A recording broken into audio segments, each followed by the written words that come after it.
दर्शकबिन नमस्कार। माउन्टेन संवादमा यहाँहरूलाई स्वागत छ। म राजाराम गौतम। सूचना सञ्चार तथा मनोरञ्जनको प्रमुख माध्यमका रूपमा लिइने नेपाली चलचित्र क्षेत्र उद्योग यो समयमा धाराशायी बनेको छ। कोरोनाको कारण चलचित्र उद्योगसँग सम्बन्धित व्यवसायी तथा कलाकारहरू समस्यामा छन्। चलचित्रलाई समाजको ऐना पनि भनिन्छ। नेपाली चलचित्र क्षेत्रको विगत, वर्तमान र भविष्यका विषयमा कुराकानी गर्नका लागि नेपाल चलचित्र कलाकार संघका अध्यक्ष, संस्थापक अध्यक्ष समेत रहनुभएका र वर्तमान अध्यक्ष रहनुभएका वरिष्ठ कलाकार रविन्द्र खड्का आजको हाम्रो माउन्टेन संवादमा हुनुहुन्छ। कार्यक्रममा यहाँलाई स्वागत छ। धन्यवाद धेरै धेरै। कोरोनाको कारण लगभग 1.5-2 वर्षबाट नेपाली चलचित्र क्षेत्र पूर्ण रूपमा प्रभावित बनेको छ। पछिल्लो समयमा यहाँहरूको विश्लेषण के हो? अब अरू उद्योग सर हाम्रो चलचित्र क्षेत्र अथवा भनौँ अब हुन लागेको चलचित्र उद्योग पनि धराशायी छ। अब विश्लेषण गर्दाखेरि अत्यन्त मारमा, अत्यन्त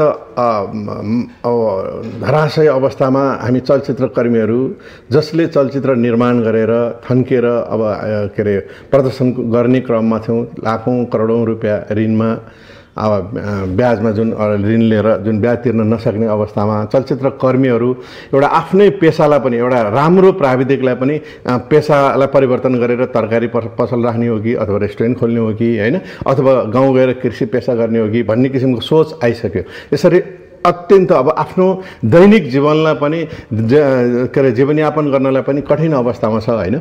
र हामी अहिले अत्यन्त अब गम्भीर अवस्थामा छौँ। विशेष गरी चलचित्र क्षेत्रका पेसागत सङ्घ संस्थाका अब जसले नेतृत्व गरिरहेछ हामी एकदमै अब दुखी छौँ भन्नु पर्यो अहिले होइन। र अब कसरीले अब केही अस्ति नै योभन्दा अगाडि त अब चाहिँ कमसेकम राहत हुन्छ, अब चाहिँ चलचित्र बन्द छ के अरे पनि र प्रदर्शन पनि हुन्छ भन्ने हिसाबले पनि हामीले धेरै प्रयास पनि गऱ्यौँ अनि 5-7वटा फिल्महरू प्रदर्शन पनि भए। तर दुर्भाग्य दर्शकहरू पुग्नु भएन त्यति धेरै। त्यसकारण अब हामी दुखी नै छौँ। अब अप्ठ्यारो पर्यो। अब हामी भनौँ न हामीलाई मार परिरहेछ, अब हामीले के चाहिँ भन्न सक्छौँ भन्ने त्यति अवस्थामा छौँ। र हामी नेपाल सरकारलाई बारम्बार चलचित्र विकास बोर्डको मार्फतबाट हामीले बारम्बार लौ न, हामीले यसरी ऋण लिएर चलचित्र बनायौँ, हामीले यसरी ऋण लिएर हल बनायौँ होइन, र यसै गरी ऋण लिएर कलाकारहरूले बाँचिरहेका छन्, यिनीहरूको केही उपाय गर्न सकिन्छ कि भनेर एउटा आर्थिक पाटोको लागि अर्थ मन्त्रालयमा लगायत हामीले सञ्चार मन्त्रीका पनि हामीले सङ्घ संस्थाका प्रतिनिधि, विशेष गरी हाम्रो आकाश अधिकारीजी जुन निर्माता सङ्घमा हुनुहुन्छ, हामीले अनुरोध गरेका छौँ है। हामीले सरकारलाई अनुरोध गर्ने बाहेक केही छैन। आफ्नो अभिभावकलाई आफ्नो के अरे समस्या पेश गर्ने अथवा समस्याको समाधान गरिदिनुहोस् न भन्ने अनुरोध गर्ने बाहेक अरू केही पनि छैन। अहिलेसम्मको अवस्थामा कोरोना पछाडि चलचित्र कलाकारहरूको हक अधिकारलाई संस्थागत गर्ने, हक अधिकारलाई स्थापित गर्नको लागि तपाईँ चलचित्र कलाकार सङ्घको अध्यक्षमा निर्वाचित भएर आइसके पछाडि लगभग कोरोना पनि सँगसँगै त्यही टाइममै आयो। यो समय पछाडि चलचित्र कलाकारहरूका लागि के गर्न सकियो? अब हामीले यस्तो छ, हामी आफै पनि आर्थिक कठिनाइमा गुज्रिएको नेपाल चलचित्र कलाकार सङ्घ नेपालको पेसागत सङ्घ संस्थाको सबभन्दा ज्येष्ठ सङ्घ हो चलचित्र कलाकार सङ्घ। तर आर्थिक पाटोमा हामी शून्य नै छौँ। तर पनि हाम्रो मन अत्यन्त ठुलो छ, हृदय ठुलो छ र हामीलाई माया गर्ने देश विदेशमा रहनुहुने, सम्पूर्ण देश विदेशमा रहनुहुने चलचित्र कर्मी, अरू सङ्घ संस्था, व्यक्तिगत चाहिँ रूपमा उहाँहरूले धेरैले साथ सहयोग गरेर उहाँहरूले केही राहतका लागि नेपाली चलचित्र कर्मीहरू र नेपाली नागरिकहरूलाई के अप्ठ्यारो पर्छ तपाईँहरूले सहयोग गर्नुहोस् भनेर हामीलाई जुन एउटा हृदय ठुलो खुला गरेर उहाँहरूले पठाउनु भयो। र हामीले सबैलाई चलचित्र कर्मीहरू काम नपाइरहेको अवस्थाका चलचित्र कर्मीहरूलाई हामीले बुझ्यौँ कहाँ के छ। हामीलाई कतिले त हामीलाई फोनै गर्नुभयो र हामी यस्तो कठिन अवस्थामा छौँ, औषधि किन्न नपाइरहेको अवस्थामा छौँ, हामी घरबाट निक्लिन नसकेको अवस्थामा छौँ, हामीलाई बचाउनुहोस् भने हामीले चाहिँ गर्दै हामीले यो के अरे चलचित्र कलाकार, अभिनय गर्ने कलाकारलाई मात्र नभएर पेसागत सङ्घ संस्थाका जति पनि हामीलाई नेपाल चलचित्र कलाकार सङ्घमा अनुरोध आएको र चलचित्र कलाकार सङ्घले देखेका कुराहरूमा हामीले उहाँहरूलाई राहत दियौँ। र पछि आएर चलचित्र विकास बोर्डमा जुन अब दयाराम दाहाल एउटा भनौँ न सबै स्पोर्ट बयदेखि लिएर उहाँ निर्देशक सफल निर्देशकसम्म हुनुहुन्छ। उहाँले अनुभव त त्यत्रो प्राप्त गर्नुभएको एउटा अध्यक्ष आउनुभयो चलचित्र विकास बोर्डमा र उहाँले पनि केही राहत कलाकारहरूलाई दिनुपर्छ चलचित्रकर्मीहरूलाई भनेर हामी सबैलाई पेसागत संस्थाका हामीले जोजोलाई अप्ठ्यारो परेको छ हामीले अनुरोध गऱ्यौँ र उहाँले दिनुभयो र यसरी आजका दिनसम्म चाहिँ हामीले यसरी हेरेर बसेका छौँ। त्यो पर्याप्त रूपमा त हुँदै होइन होइन र हामी चुप्लाएर बसेनौँ। कहिले पनि कोभिडको मारामा लकडाउनमा पनि हामीले एकदमै आफ्नो भनौँ न स्वास्थ्य मापदण्डहरू अपनाएर होइन भौतिक दूरी कायम राखेर पनि हामीले चाहिँ ती कलाकारहरूलाई हामीले सक्दो सहयोग चाहिँ गरेका छौँ। हामी कहिले पनि चुप्लाएर बसेनौँ, विशेष गरी नेपाल चलचित्र कलाकार सङ्घ। चलचित्र निर्माता, कलाकार, वितरक र चलचित्र विकास बोर्डको यो खाले समन्वयात्मक भूमिका कतिको पाउनु भएको छ तपाईँले एज अ कलाकारको रूपमा र कलाकारको नेतृत्व गरिरहनु भएको हिसाबले पनि चलचित्र विकास बोर्ड र यी अरू सङ्घ संस्थाहरूसँगको समन्वयात्मक भूमिका कस्तो छ? अत्यन्त राम्रो छ अहिलेको परिवेशमा। पहिला चाहिँ कुन संस्था कुन सङ्घ होइन र विकास बोर्डसँग जस्तै योभन्दा अगाडि राजकुमार राईजीको पालामा पनि त्यस्तै समन्वय गर्नुभएको थियो मैले भन्नु मिल्दैन अरू कुरा होइन। र अहिले त्योभन्दा पनि अत्यन्त राम्रो चाहिँ अहिले चलचित्र विकास बोर्डको अध्यक्ष प्रत्येक सङ्घ संस्थाका कलाकारलाई होस् प्रत्येक संस्थाका अध्यक्षलाई होस् उहाँले आफै फोन गरेर के छ हौ तिमीहरूको हालखबर भन्नुहुन्छ कि। त्यस कारण समन्वय अत्यन्त राम्रो भइरहेको मैले महसुस गरेको छु। चाहे त्यो निर्देशक होस्, चाहे त्यो प्राविधिक होस्, चाहे त्यो वितरक होस्, चाहे त्यो चलचित्र सङ्घका हलवाला साथीहरू हुनुहुन् सबैलाई। तर हामी यति भन्न सक्छौँ हामीले कलाकारलाई मात्रै नभएर हामीले सबैलाई पेसागत संस्था सबैलाई हामीले हेर्ने गरेका छौँ। र मैले अहिले पनि तपाईँको माध्यमबाट भन्दैछु अत्यन्त मारमा परेको हाम्रो हलवाला जसले ऋण लिएर हल बनाउनु भयो ठप्प अवस्था छ, जसले चलचित्र बनाउनु भयो त्यो पनि ऋण लिएर बनाउनु त्यो पनि ठप्प अवस्था छ होइन। त्यही कारण थोरै मात्रामा अलिकति पैसा भएर चलचित्र बनाएको होला, नत्र अरू सबैले चाहिँ नेपाली चलचित्रको विकास विस्तार र उन्नतिमा लागौँ है भनेर निस्वार्थ भावले केही गरौँ है र आफ्नो पैसा चाहिँ नडुबोस् एकदम व्यापार अरबौँ रुपियाँ मैले कमाउँछु भन्ने हिसाबमा छ होइन। त्यही कारण उहाँहरूको योगदानको कदर सम्मान स्वरूप नेपाल सरकारले चाहिँ उहाँहरूलाई चाहिँ एउटा राहत प्याकेज चाहिँ गर्न पनि खोजिरहेछ, अलिअलि गरेको पनि हो र यतिले पुग्दैन अझै गर्नुहोस् भनेर म हार्दिक अनुरोध गर्दछु नेपाल सरकारलाई। कलाकारलाई पछिल्लो समय निर्माताहरूले एउटा आरोप लगाउने गरेका छन्, कलाकार उठे निर्माता थचक्कै बसे भन्ने आरोप लाग्ने गरेको छ। यहाँको विश्लेषण के हो? होइन यस्तो हुन्छ, कलाकार निर्माता निर्देशक प्राविधिक जोसुकै होस् एकअर्काका पूरक हुन्। एउटा अब जस्तै उहाँले थचक्क बस्ने अथवा कलाकार उठ्ने भन्ने उहाँले कुन कुरामा भन्नुभयो मैले त्यो नसुनेको कुरा भयो होइन। र चलचित्र कलाकारले पनि निर्मातालाई उठाउने किसिमबाट आफ्नो अब आफैलाई दिइसकेको भूमिका त पक्कै पनि मन परि जेपाइ गरेर उसले होस् यसको पैसा मैले खाइहालेँ मलाई के भन्ने हुँदैन नि। उनीहरूले एउटा चलचित्रमा एउटा अत्यन्त गम्भीर भएर उसले त्यो चलचित्रमा काम गरेको हुन्छ। मैले यो चलचित्रमा काम गरेपछि लाखौँ करोडौँ दर्शकहरूले माया गर्छन् र मलाई सयौँ निर्माताहरूले मलाई फेरि लिन्छन् भन्ने हिसाबले काम गरेको हुन्छ नि। तर काम गर्दा गर्दै पनि अब निर्माताहरूको कुनै कारणले भनौँ न काम अत्यन्त राम्रो फिल्म बनाउँछु भन्दा पनि सफल हुन नसकेको होला, त्यो आफ्नो एउटा विडम्बना हो होइन। कुनै कारणले कारण के हो, तर कलाकारै हुँदैन नि त। कलाकारले चाहिँ त्यस्तो किसिमको यो फिल्मै नचलोस् भनेर सोच्दैन होइन। भनेपछि कलाकार उठे त कलाकारले चाहिँ सक्दो प्रयास गरिदिएका हुन् नि निर्माता निर्देशकलाई, काम प्राविधिकले पनि राम्रै काम गरिदिएको हुनुपर्छ होइन। तर अब नचलेको र उहाँ चाहिँ थचक्क बसेको अवस्थामा त हामी अरे त्यस्तो नहुनुपर्ने भन्छौँ माया गर्छौँ, किनभने हाम्रै संस्था हो, हाम्रै के अरे पेसागत चलचित्रकर्मी निर्माता भनेको होइन। त्यही कारण हामीले कहिले पनि उठे अब उहाँहरू थचक्क बस्यो भने हामीलाई दया लाग्छ माया लाग्छ, त्यो नहुनुपर्ने कुरा भयो भन्छौँ। तर कलाकारले माथि उठेर वा ठिक भयो त कहिले पनि भन्नै सक्दैनौँ नि। केही निर्माताहरूले कस्तो खाले अभिव्यक्ति दिनुभएको छ भने पारिश्रमिक हामीले मोटै रकम तिरेर कलाकारलाई हामीले चलचित्रमा आबद्ध गराउँछौँ र त्यस पछाडि प्रमोसनको सिलसिला लगायतका कुरामा असहयोग भइरहँदा वा समय उपलब्ध नगराइदिँदा चलचित्रले लगानी उठाउन सकेन भन्ने उहाँहरूको आरोप तपाईँहरू? मैले पनि धेरै सुनेको छु यो कुरा, थ्याङ्क यू होइन। तर म के भन्न चाहन्छु भने जस्तै चलचित्रको हाम्रो सम्झौता पत्र हुन्छ, कन्ट्र्याक्ट पेपर, चलचित्र जुन बनाउँछ त्योभन्दा अगाडि उहाँले नै त्यो पनि एउटा बुँदा थपे भइहाल्यो नि। हामीलाई प्रमोसनको लागि पनि तपाईँले यति समय दिनुपर्छ भनेर त्यो बुँदा थप्दा भइहाल्यो नि। तर जहाँसम्म लाग्छ आफ्नो चलचित्रको चाहिँ प्रसार गर्न जानलाई हेलचेक्रा कसैले पनि कोही कलाकारले गरेको हुँदैन। किनभने त्यो मैले अघि नै भने नि आफूले काम गरेकै त्यो चलचित्रको निर्माता निर्देशकलाई मात्र खुसी पार्ने होइन, लाखौँ करोडौँ जनतालाई खुसी पार्ने हो। र सयौँ अरू निर्माताले पनि त्यो ओहो यो यसले गरेको काम भनेर त्यो मूल्याङ्कन गरोस् र उसलाई ल्याओस् भन्ने काम गरेको हुन्छ भने उसले पक्कै पनि अलिकति हेलचक्राइ गरेर अब जान छोड्दैन। किनभने एउटा निर्माता निर्देशकको काममा अथवा त्यो प्रमोसनमा ऊ गएन भने सयौँ निर्माता निर्देशकका यो कानमा यो पुग्छ र कलाकारलाई अलिकति ब्ल्याकलिस्ट हुन्छ नि, म त यसलाई लिन्न भन्ने हुन्छ नि त। तर मलाई जहाँसम्म लाग्छ चाहेर अत्यन्त एउटा भनौँ न व्यस्तताको कारण अथवा ऊ सुटिङमा बाहिर गएको कारणले चाहिँ त्यो हुन सक्ला होइन, त्यो भएको पनि होला।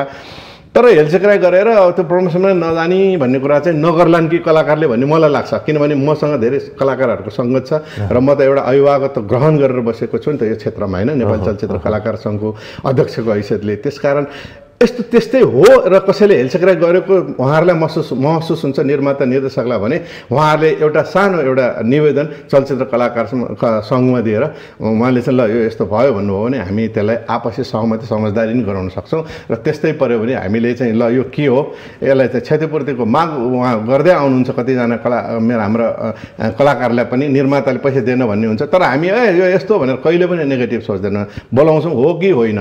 कारण के हो भन्दाखेरि उहाँले यसरी हेलचक्रा गर्नुभयो, उहाँ यसरी डबिङमा आइदिनु भएन भन्ने किसिमको घटनाहरू त कति छन् कलाकारसँग आएको। तर हामी आपसी सहमति समझदारी गराउँछौँ र हामीलाई कलाकारहरू निर्माता निर्देशकले चलचित्र बनायो भने पो अनि हामीले काम पाउँछौँ त होइन। त्यसकारण हामी उहाँहरूलाई खुसी पार्न चाहन्छौँ कलाकारहरूले भन्ने मेरो सोच र हाम्रो सबैको सोच पनि त्यही हो। लामो समय नेपाली चलचित्र क्षेत्रमा तपाईँले जीवन बिताउनु भएको छ। विशेषतः नेपाली चलचित्र क्षेत्रका 4वटा खण्ड 2007 सालदेखि 27 सालसम्मको प्रारम्भिक काल, 2028 देखि 41 सम्मको जागरण काल र 41 देखि 56 को विकास काल हुँदै 57 देखि आजको सम्म अवस्थामा आइपुग्दा विकासोत्तर काल भनेर हामीले यी खण्डहरूमा विभाजन गरिरहँदा तपाईँले यी धेरैवटा खण्डमा आफू सक्रिय रूपमा रहनु भएको छ। यहाँले कस्तो अनुभव गरिरहनु भएको छ कि श्यामश्वेत चलचित्रबाट अहिले यो डिजिटलाइजेसनसम्म आइपुग्दाखेरिको यहाँको अनुभव कस्तो रह्यो? यस्तो अब 2007 सालदेखिको कुरा गर्दाखेरि त्यो बेलामा भनौँ न 27 सालसम्म पनि 7 देखि 27 सालसम्म पनि हामीलाई चाहिँ चलचित्र भन्ने हामीलाई शब्द प्यारो होला, हामी चलचित्र भनेर हामीलाई इच्छा सम्पूर्ण कलाकारहरूलाई इच्छा चाहिँ थियो होला होइन, नाटक गर्नुहुन्थ्यो होला, अभिनयमा चलचित्रमा गर्न खोज्नुहुन्थ्यो होला। तर हामी विडम्बना चाहिँ हामीले चाहिँ त्यो प्राविधिकहरू चलचित्र निर्माण गर्ने प्राविधिकहरू चाहे त्यो क्यामेराम्यान होस् चाहे डाइरेक्टर होस् होइन, उहाँहरूलाई बाहिरबाट हामीले र त्यो चलचित्रको सबै प्रवृत्ति जुन काम हुन्छ नि प्रोसेसिङ जुन हुन्छ चलचित्र जुन बन्छ रिलको जमाना हो त्यो चाहिँ सबै हामीले बम्बईमा या कलकत्तामा गर्नु पर्थ्यो होइन। र अब अहिले त्यो अवस्थामा त अब हामीलाई के कसो भन्दा पनि अब वर्षमा मात्र नभन 4 वर्ष 5 वर्षमा एउटा चलचित्र बन्थ्यो त्यो बेलामा है। र मैले बुझेरै पनि अब मेरै आफ्नै उसमा पनि मैले 2033 सालदेखि म बाल्य कलाकार भएर मैले रङ्गमञ्चमा 2033 साल मान्छे हाँस्छ तपाईँ कति वर्ष हुनुभयो भनेर सोध्नुहुन्छ है। र मेरो बाल कलाकारदेखि मेरो यही अनवरत म यसैमा छु र मैले 34 सालदेखि कन्टिन्यू फेरि 33 सालको चैत्र महिना सुरु गरेँ र वैशाख आइहाल्यो 34 भनौँ न, मैले त्यसरी गर्ने गरेँ। 34 सालदेखि कन्टिन्यू मैले काम गरेँ 37-38 सालमा आएर चलचित्रको अलिअलि गन्ध आयो।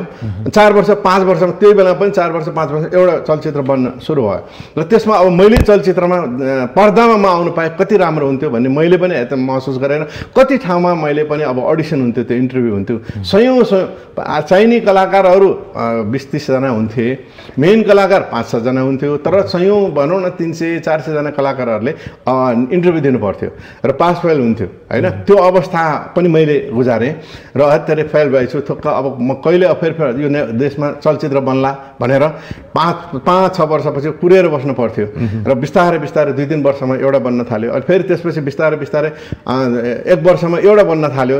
त्यसरी बिस्तारै आजको दिनसम्ममा डिजिटल प्रवृत्तिसम्ममा चाहिँ तपाईँले जुन एउटा अहिले जुन सुरु भइरहेछ सुरुवात भएको छ प्रत्येक भनौँ न यो कोरोनाको अगाडिसम्म प्रत्येक शुक्रबार 3-4वटा पनि रिलिज हुन थाले, जबकि वर्षमा एउटा रिलिज हुँदाखेरि नि ओहो हाम्रो देशमा नेपाली चलचित्र बने भनेर हामी खुसी हुने बेलामा के अरे हप्तामा 4-5वटासम्म पनि हामीले हेर्न पाएको थियौँ र हामी अत्यन्त खुसी थियौँ।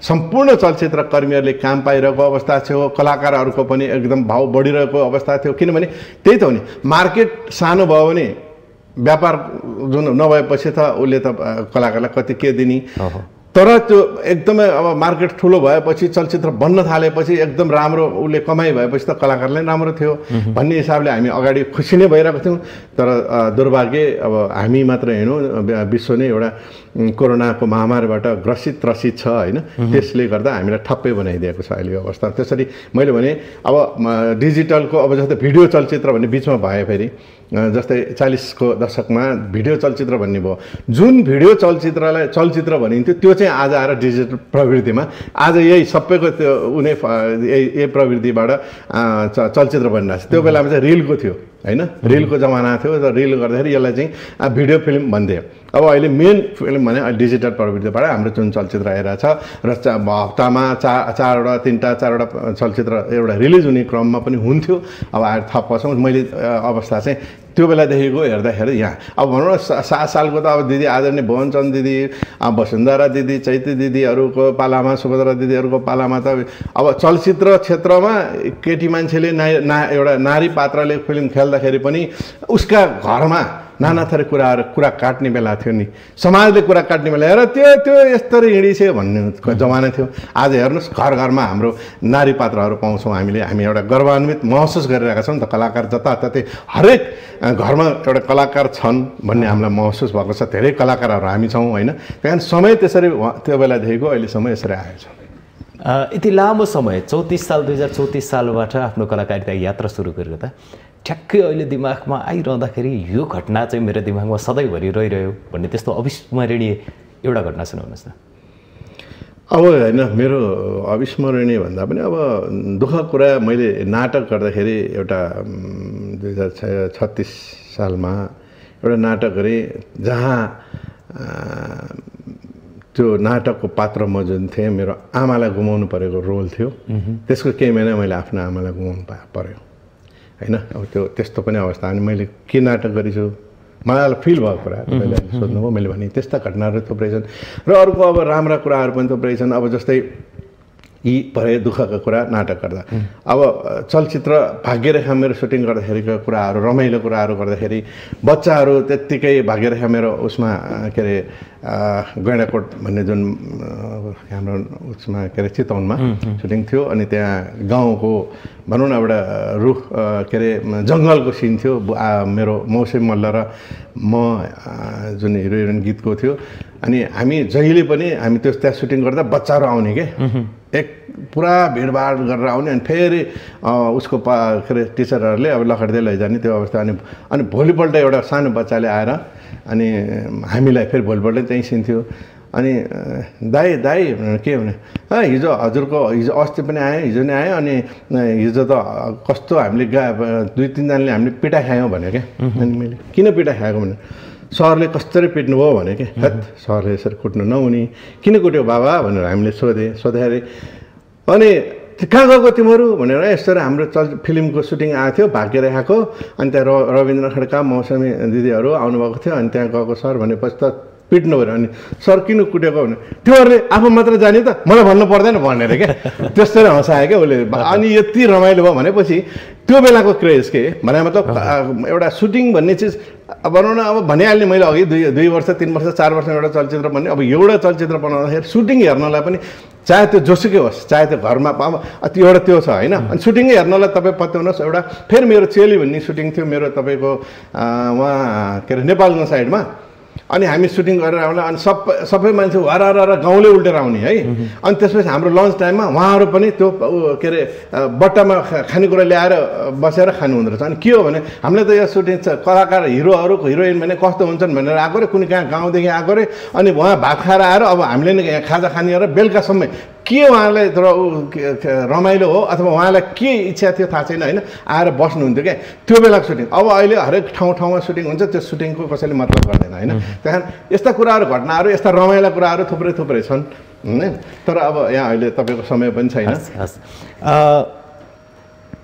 चलचित्र निर्माणको जब घोषणा गरिन्छ चलचित्रको कलाकारको पारिश्रमिक सुनेर केही त आत्तिने बेला आइसक्यो त्यति धेरै पारिश्रमिक लिएर कलाकार चाहिँ आबद्ध गरियो भनिराखिन्छ चलचित्र क्षेत्रले उद्योगको रूपमा पनि अब लय समातिसकेको छ यो समयमा चलचित्र कलाकारले कर तिर्छन्? चलचित्र कलाकारले के गर्नुपर्ने? पारिश्रमिक यति धेरै पारिश्रमिक हुन्छ नि, त्यो पारिश्रमिकबाट सरकार वा कलाकार सङ्घमा चाहिँ उहाँहरूले केही पैसा छुट्याउनु होइन। हामीले अब जस्तै यो मभन्दा अगाडि हाम्रो नवल खड्काजीको पालामा रामकेशर बोगटीको पालामा एउटा के थियो भने हामी चलचित्र कलाकार सङ्घका सदस्यहरू यदि चलचित्र हामीमा खेल्छौँ भने केही चाहिँदैन, 1% भए पनि हामी राख्छौँ, हामी सङ्घलाई हाम्रो कल्याणकारी कोष छ नि त हाम्रो पनि चलचित्र त्यसमा राख्छौँ भन्नेहरू र अथवा राख्नै पर्छ हामीले अनुरोध गर्न सक्छौँ भन्ने कुराहरू हामीले चाहिँ माइन्डिङ गरेको देखिएको छ। तर अहिलेसम्म आजसम्म चाहिँ त्यसरी राखिएको देखिएको छैन है। त्यसकारण अब हामीले चाहिँ कस्तो भने पारिश्रमिक पाउँछन् भन्ने कुराहरू हामीलाई थाहा छ, तर पारिश्रमिक कति पाउँछन् के पाउँछन् यो सही हो कि झुटो हो हामीलाई पनि थाहा छैन। र मलाई जहाँसम्म लाग्छ मैले चाहिँ अब भनौँ न हाम्रो यो कार्य समितिले भनौँ न हामी यो वर्तमान कार्य समिति अस्ति मोहन निरौला दाई जुन हाम्रो अहिले उपाध्यक्ष हुनुहुन्छ उहाँले चाहिँ के गर्न सुरुवात गर्नुभयो भने जुन कल्याण कोष एउटा आपद विपद सङ्कटको लागि एउटा हामीले एउटा राहत कोष फेरि अर्को गठन गरेर छ चलचित्र विकास समितिले होइन। त्यसमा चाहिँ उहाँले सुरुवात गर्नुभयो। नेपाल सरकारलाई नै हामीले किन ल हामीलाई पैसा दिए भन्ने मैले पाएको भत्ता जुन जति छ यहाँ अहिले म सुरुवात गरेँ भनेर उहाँले गर्नुभयो क्या। त्यहाँ त्यो हृदयदेखि नै मैले यसरी संस्थालाई मैले यसरी यस्तो कोषलाई म सहयोग गर्छु भन्ने भावना चाहिँ सम्पूर्ण कलाकारहरूमा हुनुपर्छ भन्ने मेरो धारणा हो।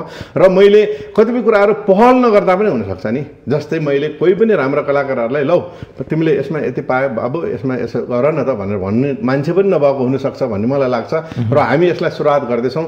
र अर्को कुरा के भन्दाखेरि अब हामीले जो पनि निर्माता निर्देशक समाज हामीले जुन भनेको छौँ निर्माता सङ्घलाई भनेको छौँ जति पनि अब कलाकारहरूले जुन अब कन्ट्याक्ट पेपर जुन गर्नुहुन्छ त्यो बेला चलचित्र कलाकार सङ्घको पनि केही दायित्व होस् र तपाईँहरूले पनि चलचित्र कलाकार फलानुलाई हामीले यसरी गर्दैछौँ भनेर तपाईँले मतलब हामीलाई जानकारी गराउनुहोस्। र हामीले चाहिँ मेरो पालामा यो मभन्दा अगाडि 5वटा चलचित्रमा काम गरेकै हुनुपर्ने भन्ने थियो। हामीले एसोसिएट्स मेम्बरको सुरुवात गरेको छौँ। हामीले एउटा चलचित्रमै खेल्दा पनि कोही नयाँ कलाकारले पनि चलचित्रमा खेलेको छ भने एसोसिएट्स मेम्बर हामीले दिन्छौँ र उहाँको सहुलियत सुविधा हामीले अरू सदस्य जस्तै गर्छौँ। र उहाँ जुन कलाकार नयाँ आउनुभएको छ उहाँले पनि सो इच्छाले हामीले कसैलाई पनि कर गर्न त सक्दैन सो इच्छाले उहाँले यति % म यो कलाकार सङ्घलाई दिन्छु भन्ने भावना उहाँमा जगाउने काम गर्छौँ, अनुरोध गर्ने काम चाहिँ गर्छौँ। आजसम्म चाहिँ अब हामीले यसले यति दियो भन्ने हिसाबको त्यो लेखाजोखा हामीसँग भएन र म सुरुवात गर्दैछु, हाम्रो कार्य समितिले सुरुवात गर्दैछ यो कुरा।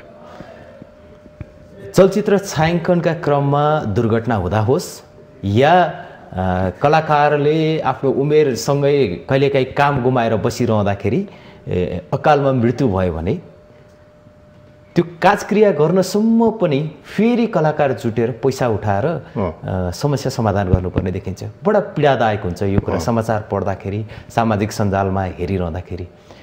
यसको निकासका लागि केही प्रयासहरू भएका छैन? होइन, हामीले अहिले अब इन्सुरेन्सको व्यवस्था गरिरहेका छौँ। हामी जस्तै अरूले जस्तै प्राविधिकहरूले पनि सुरु गरिसके होइन, इन्सुरेन्सकै कुरा आउँछ। र त्योभन्दा पनि अनिखेरि हामीले चाहिँ जस्तै नेपाल चलचित्र विकास बोर्डमा एउटा कल्याणकारी कोष छ जसको संयोजक आदरणीय दिदी वसुन्धरा भुषाल हुनुहुन्छ र म पनि सदस्य थिएँ होइन त्यसमा। र हामीले चाहिँ के छ भने अब यो पनि अहिले भर्खर सुरुवात गरेँ। कमसेकम काजक्रियालाई 25-30 हजार भए पनि एउटा केही राहत हुन्छ भनेर हामीले सुरुवात गरेको हौँ। र अब योभन्दा अगाडि राम्रै रिनाउन आर्टिस्टहरूलाई पनि हामीले सबै कलाकारहरूले उठाएर दाह संस्कार गर्नुपर्ने अवस्था आएको थियो। र त्यसको पनि हामीले अहिलेको भने अघिदेखि भने मैले धेरै तारिफ गर्ने गरेँ होला। सही मान्छे छ, सही मान्छेको मूल्याङ्कन म गर्छु।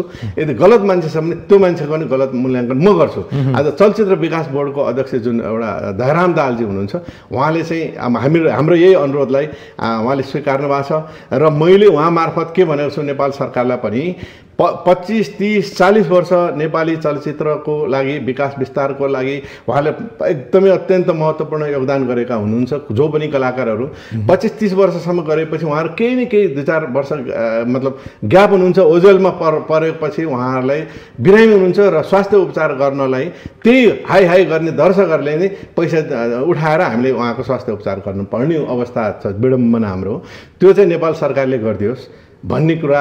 अब जस्तै पेन्सनको कुरा भनौँ न, म सँगसँगै मैले पनि ल पनि पढेँ र मैले पछि आर्ट्स पढेँ र म सँगसँगैका साथीहरू जति ल पढ्नेहरू कोही अब भनौँ न हरेक ठाउँमा राम्रो ओहदामा हुनुहुन्छ, न्यायाधीश भयो, अहिले प्रधान न्यायाधीशको क्रममा हुनुहुन्छ होइन, भने नि चिफ साहब हुनुभयो होइन।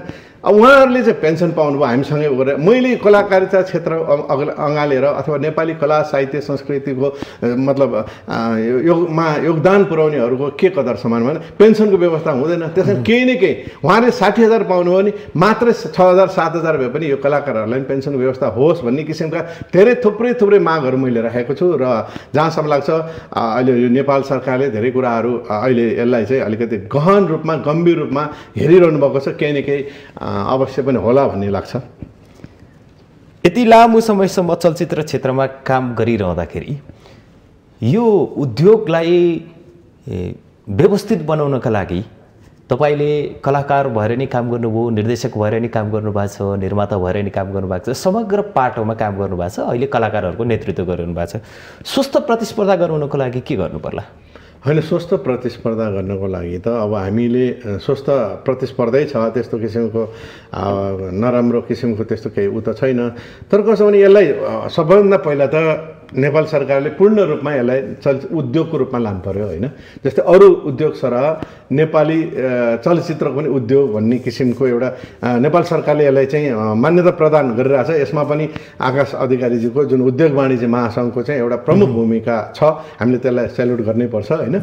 र यसलाई चलचित्र उद्योगमा गइसकेपछि त हामीले धेरै सहुलियत सुविधा पाउँछौँ। हामीले भनौँ न, अहिले तपाईँले चलचित्र बनाउन खोज्नुभयो, तपाईँमा राम्रो स्क्रिप्ट छ, तपाईँले पैसा छैन, तपाईँ ब्याङ्कमा जानुहोस् त मरे पनि दिँदैन, त्यहाँ तपाईँलाई पत्याउँदैन होइन।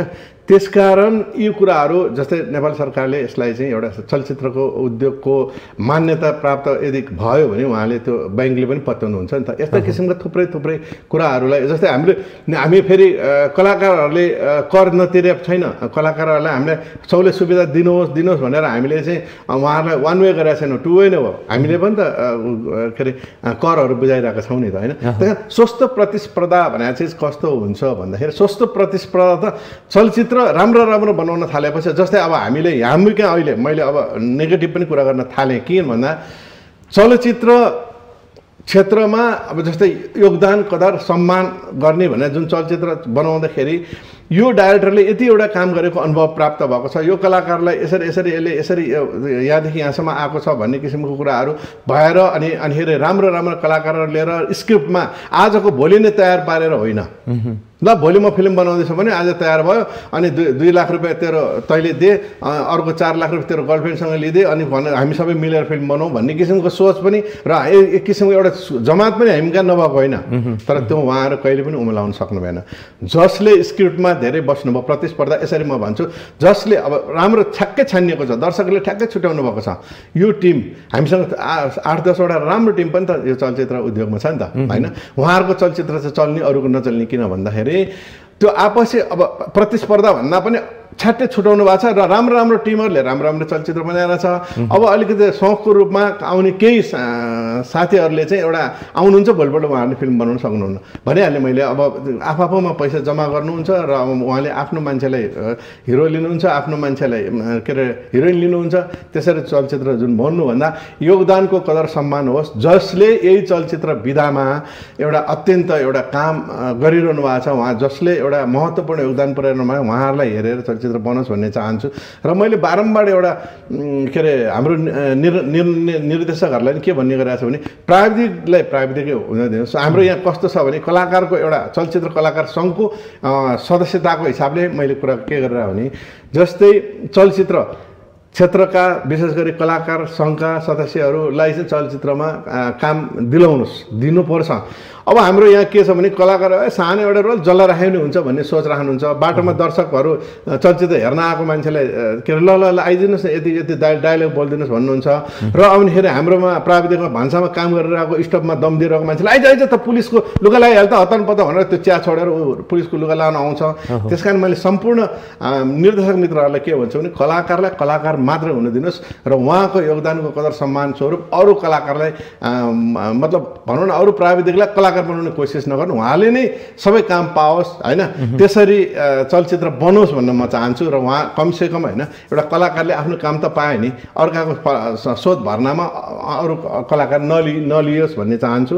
र प्रतिस्पर्धाको कुरा बारम्बार तपाईँले जुन भन्नुभयो त्यो कुरामा हामी आफै आफ छुट्टिएका छौँ होइन, त्यस्तो प्रतिस्पर्धा छैन। हामीले काम देखाएर जुन ग्रुप छ उसले आफ्नो स्तरीय चलचित्रहरू बनाएर एउटा प्रतिस्पर्धा भइ नै रहेको छ होइन, एउटा स्वस्थ प्रतिस्पर्धा भइरहेको छ भने एउटा ग्रुप छ त्यो चाहिँ एउटा शौकको रूपमा आएको छ कि चलचित्र बनाइरहेको छ र उहाँहरू चाहिँ अस्थायी रूपमा आउनुभएको जस्तो मलाई महसुस हुन्छ। चलचित्रमा काम गर्नका लागि कलाकारहरू जब यो क्षेत्रमा आउनुहुन्छ केही वर्ष काम गर्नुहुन्छ र अलिकति नेम र फ्रेम पाउने बित्तिकै त्यसको जगमा बाहिरिनुहुन्छ, विदेश जानुहुन्छ र लामो समय विदेशमा बस्नुहुन्छ र पलायन हुनुहुन्छ। यसको कारण के होला? यसको कारण भने हाम्रो त्यो पारिश्रमिककै कुरा पनि होला। हामी कहाँ मार्केट धेरै हुँदैन, हाम्रो चलचित्र क्षेत्रमा पैसा धेरै हुँदैन। अब के नाम 2-4वटा कमाइहालेँ, अब म जानै पर्छ भने उहाँले पेट पाल्न गाह्रो छ नि त। म जस्तो खान पाए पनि नपाए पनि यो क्षेत्रले मलाई केही गरोस् नगरोस् मतलब छैन। अहोरात्र मैले चलचित्रकर्मी, चलचित्र कलाकार सङ्घ र समाजको लागि के अप्ठ्यारो परेको छ भनेर हिँड्ने मान्छे त कमै हुन्छ नि होइन। आज म तपाईँसँग बोलिरहेको छु, मेरो घरको परिवारहरूले मलाई इन्टरभ्यू दिएर ओहो कस्तो गरिस् भनेर त भन्दैन, नभन्ने अवस्था पनि छ होला। मैले घर परिवारभन्दा बढी यसैलाई माया गरेको पनि हुनसक्छु र आय आर्जन त के पनि हुँदैन, आर्थिक पाटो त कम्तीमा भनौँ न 2-4जना औँलामा गन्नीले चाहिँ आर्थिक सङ्कलन गरे होला र उहाँहरूको जीवनयापनको लागि सजिलो होला। तर धेरै जस्तोलाई त यो क्षेत्रमा छैन। मैले अघि भने यही क्षेत्रमा लागेर पैसा अहिले पाए पनि नपाएन, बल्ल बल्ल भात खाउँला। तर म बिरामी भयो भने अहिले म पनि भन्छु, म अहिले बिरामी भयो भने म यदि फेन्ट भयो भने मलाई ठुलो हस्पिटलमा नलगाए सानो हस्पिटल लगा भन्नु पर्ने अवस्था मेरो छ भने अनि अरूलाई पनि त अब के नै पाइन्छ भनेर गयो होला। तर म त्यसलाई नेगेटिभ रूपमा लिन्न। तर एउटा कुरा के विचार भने बाहिर बसेर पनि उहाँहरू जुन जानुभएको छ, साथीहरू जति पनि जानुभएको छ चलचित्रकर्मीहरू, बाहिर बसे पनि नेपाली चलचित्रको विकास विस्तारमा र उन्नतिमा र चलचित्रकर्मीहरूलाई परेको पीर मार्कामा चाहिँ उहाँले हेरेर ल भनेर छोड्नु भएको छैन, गरेर पनि छोड्नु भएको छ भन्ने मलाई लाग्छ। र उहाँको त्यहाँ जानु चाहिँ एउटा आफ्नो बाध्यता हो जस्तो लाग्छ मलाई। नेपाल चलचित्र विकास बोर्डले अब पठन पाठनमै चलचित्र ल्याउने भन्ने एउटा सुरुवात गरेको छ। तर आजको यही कार्यक्रमलाई तयार पारिरहँदाखेरि अब केही तयारी गर्नु पर्यो भनेर हेरिरहँदाखेरि नेपाली चलचित्रको कलाकारलाई इतिहास हेर्छु वा अध्ययन गर्छु भन्ने त्यस्तो स्पष्ट स्रोत पाउन सकिएन। धेरै ठाउँबाट स्रोत कलेक्सन गरेर यति कुरा गर्न सकियो भने चाहिँ आज चलचित्र कलाकार सङ्घका अध्यक्षज्यूसँग कुराकानी गर्न सकिन्छ भनेर विभिन्न ठाउँबाट स्रोतहरू खोज्नु पर्यो। यसलाई एउटा व्यवस्थित बनाउन सकिँदैन? सकिन्छ नि। अब चलचित्र विकास बोर्डले त अब यसलाई एउटा किताबको रूपमा, जस्तै हामीसँग अब तपाईँहरू एउटा मैले नाम लिनै पर्छ, म यो जस्तै यसको इतिहास जिउँदो इतिहास मतलब कोर्ने एउटा व्यक्तिहरू जस्तै चेतन कार्कीज्यू, त्यसरी प्रकाश स्यामीजी लगायत थुप्रै कलाकारहरू जुन अहिले साहित्यकार कलाकारहरू चलचित्रकर्मीहरू यहाँ अहिले जिउँदै हुनुहुन्छ होइन, उहाँहरूका कुराहरूलाई अहिले अवस्थामा उहाँलाई लिएर विकास बोर्डले चाहिँ यसलाई एउटा लाइब्रेरीको रूपमा एउटा अर्काइभ बनाएर उहाँहरूको कुराहरू राख्नुभयो भने त यो सबै थाहा हुन्छ नि। जस्तै मैले पनि चलचित्र क्षेत्रमा मैले लागेको छु। मैले तपाईँले भन्नुभयो 7 सालदेखि त्यो विस्तृत विवरण मैले दिन सक्दिनँ।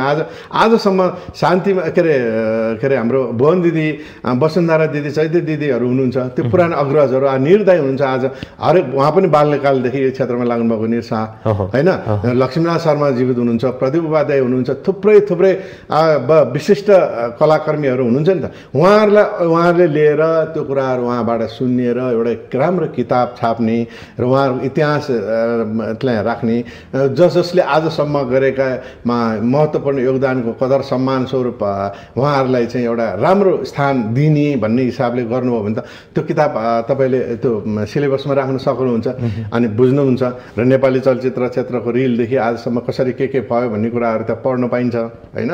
त्यस कारण त्यो अब जसरी अहिले विकास बोर्डको अध्यक्षले जुन एउटा सिलेबसमा एउटा किताबै जुन बनाउने एउटा हामीले अध्ययन गर्ने स्कुल जीवनमा पनि हामीले एउटा चलचित्र सम्बन्धी पनि पढ्न पाउने भने चाहिँ एउटा अत्यन्त राम्रो कार्य हो, शुभ कार्य सुरुवात हुन लाग्यो भन्ने मलाई लाग्छ।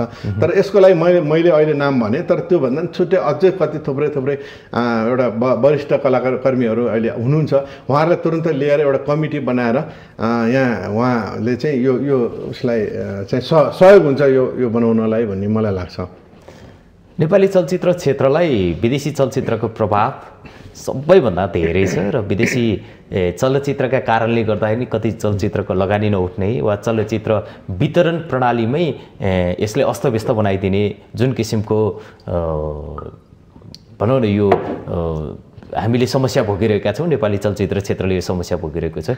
यसको निकासका लागि कलाकारको माध्यमबाट वा विभिन्न क्षेत्रमा रहनुहुने चलचित्र उद्योगमा रहनुहुने अन्य व्यक्तित्वहरूको भूमिका के रहन सक्छ? होइन, अन्य व्यक्तित्वहरूको सबैको भूमिका हुन्छ। यो कलाकारको त के, कलाकारले एउटा स्क्रिप्ट ल्याउँछ, ल तँलाई यति पारिश्रमिक दिन्छु त खेल्दै भनेको हुन्छ होइन। र यसलाई चाहिँ विशेष गरी अझ नेपाल सरकारले चलचित्र विकास बोर्डको यसरी हामीले चाहिँ एउटा भनौँ न आफ्नो देशमा विभिन्न भाषाभाषी हामी विभिन्न अब कला हामीसँग साहित्य कलाहरू विभिन्न किसिमका छन्, हाम्रा पहिचानहरू नेपालीको पहिचानहरू जुन विभिन्न किसिमको छ, वेशभूषाहरू विभिन्न किसिमका छन्, कथा विभिन्न किसिमका छन्। हाम्रा यो कथालाई लिएर चलचित्र बनायो भने अब राष्ट्रिय भावले ओतप्रोत चलचित्रहरू बनाउनु भयो भने अथवा देशका भाषा साहित्य र वेशभूषामा बनाउनु भयो भने अथवा देशका मौलिक कथाहरूमा तपाईँले चलचित्र बनाउनु भयो भने हामीले यति किसिमको हामीले यसरी तपाईँलाई सहयोग गर्न सक्छौँ भन्ने किसिमको विकास बोर्डले भनिदिनु भयो भने उहाँले पक्कै पनि यो इन्डियाको जस्तो होस् कि अथवा हलिउडको जस्तो होस् कि होइन, उहाँहरूले त्यो कपी गरेर चलचित्र बनाउनुहुन्न होला मलाई जसमा। किनभने जसले पनि एउटा आफ्नो पैसा पकेटको पैसा अथवा ऋण लिएको पैसा चुर्लुम्बे डुबोस् भनेर चलचित्र बनाएको हुँदैन। र उहाँले चाहिँ जसरी हुन्छ मैले 2 करोड रुपियाँ खर्च गरेँ पनि 4 करोड आओस् भन्ने हिसाबमै उहाँले बनाउनुहुन्छ। र त्यो पब्लिकको एउटा भनौँ न सोचाइमा, पब्लिकको चाहनामा, पब्लिकले मन पराउने किसिमको चलचित्र बनाउन जाँदा अलिकति कमर्सियल बन्न जान्छ र अर्को हाम्रो मौलिकपन चाहिँ हटेको हुन्छ।